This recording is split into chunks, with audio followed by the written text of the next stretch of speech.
Hi everyone, I'm back to tell you about new story.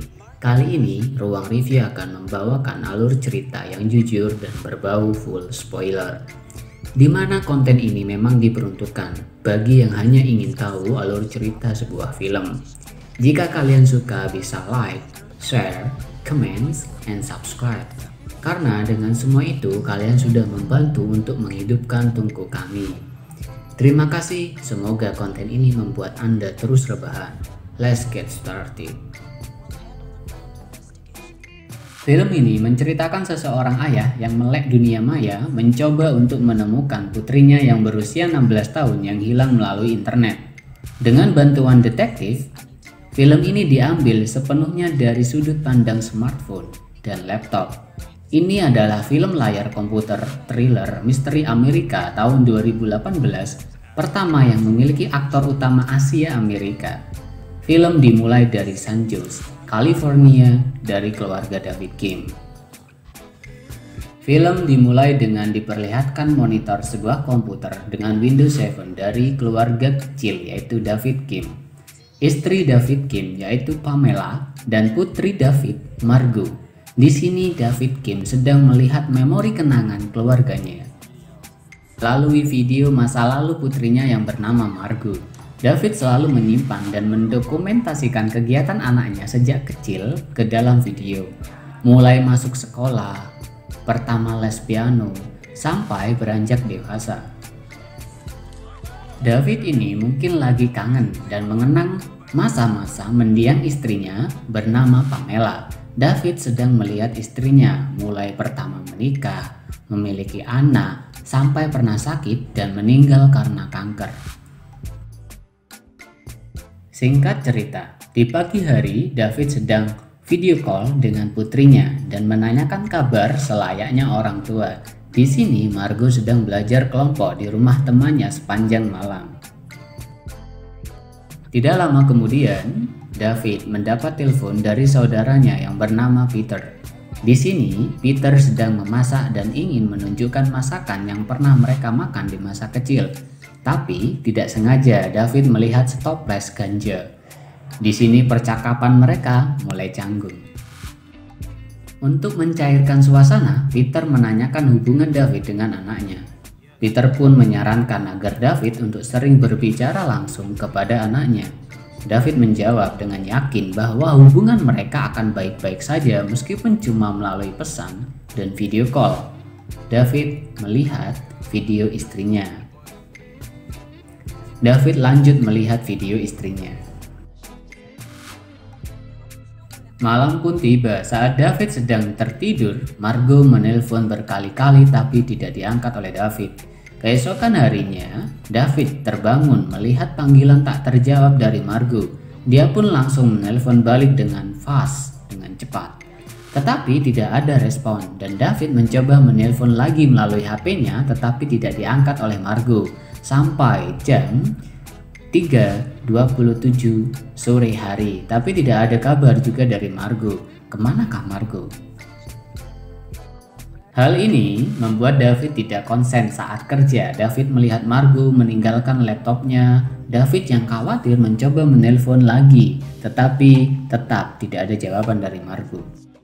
Dan David pun menganggap Margot sedang les piano karena hari ini adalah hari Jumat, di mana Margot seharusnya masuk les piano setiap hari Jumat. David langsung menelpon pihak les piano. Instruktur piano itu mengungkapkan bahwa Margot membatalkan les piano 6 bulan lalu. David juga langsung menghubungi Peter. Peter menyarankan David menghubungi teman-teman Margot. Lalu David mulai mencari tahu sosial medianya Margot, tapi itu semua dikunci dan dijadikan private olehnya. David yang kebingungan mulai mencari data teman-teman istrinya. Terpilihlah ibu Ishak. David menanyakan keberadaan Ishak. Mungkin Ishak tahu di mana Margot. Terus ibunya bilang sedang camping ke gunung bersama teman-temannya. Mungkin Margot juga ikut.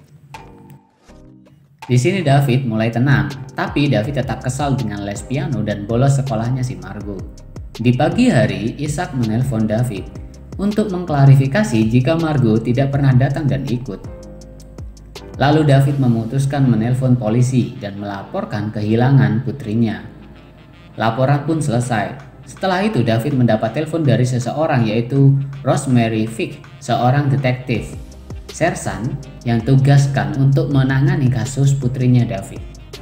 Lalu Rose menjelaskan hilangnya Margot ke David. Sementara David yang penasaran siapa Rose ini, dia langsung mencari tahu siapa Rose. Dan ternyata Rose pernah mendapatkan detektif terbaik selama dia kerja.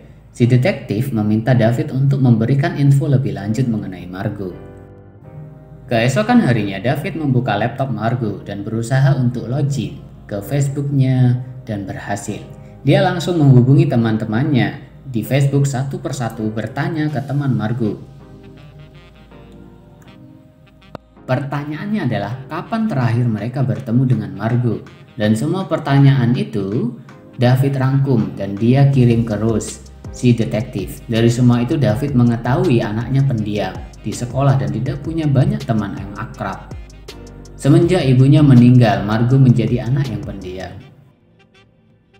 Di sini David menemukan harapan. Ada salah satu temannya mengetahui keberadaan Margot terakhir kali, yaitu Abigail, teman satu kelompok Margot.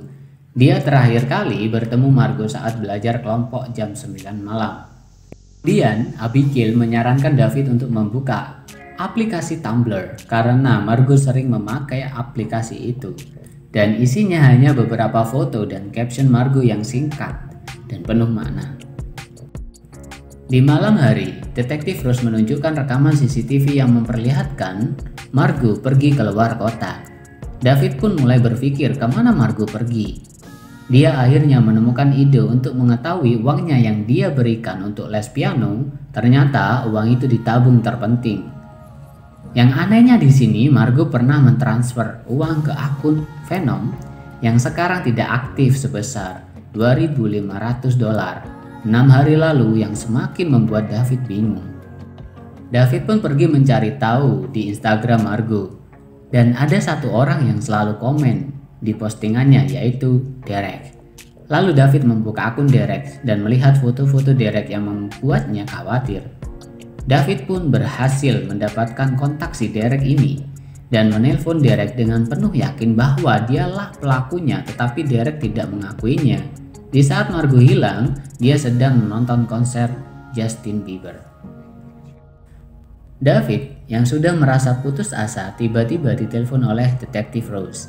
Dia menemukan bahwa Margot membuat KTP palsu untuk dirinya sendiri dan berkata ke David kemungkinan Margot menarik seluruh uang itu untuk melarikan diri. Dan akun yang tidak aktif itu milik Margot.